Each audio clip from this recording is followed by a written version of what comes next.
Happy new year জানাই সকলকে। 1886 সালের 1 জানুয়ারি প্রথম কল্পতরু উৎসবের দিনটি রামকৃষ্ণ পরমহংসদেব ও তার অনুগামীদের জীবনে ছিল এক অভূতপূর্ব তাৎপর্যপূর্ণ ঘটনা। রামকৃষ্ণ পরমহংসদেব সেই সময় দুরারোগ্য গলার ক্যান্সারে আক্রান্ত হয়েছিলেন এবং তার শারীরিক অবস্থারও যথেষ্ট অবনতি ঘটেছিল। উত্তর কলকাতার কাশীপুর অঞ্চলের একটি বাগান বাড়িতে চিকিৎসার সুবিধার জন্য তাকে নিয়ে আসা হয়েছিল।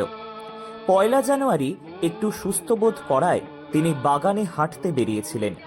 সেখানে তিনি তার অনুগামী নাট্যকার গিরিশচন্দ্র ঘোষকে জিজ্ঞাসা করেন,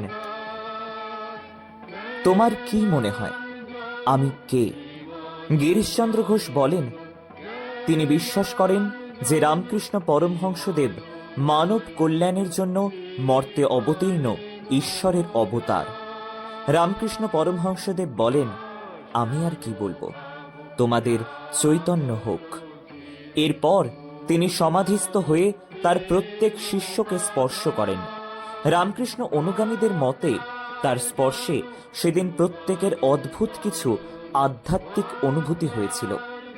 রামকৃষ্ণ পরমহংসদেবের অন্যতম শিষ্য রামচন্দ্র দত্ত ব্যাখ্যা করে বলেছিলেন, সেই দিন রামকৃষ্ণ পরমহংসদেব পুরাণে বর্ণিত কল্পতরুতে পরিণত হয়েছিলেন।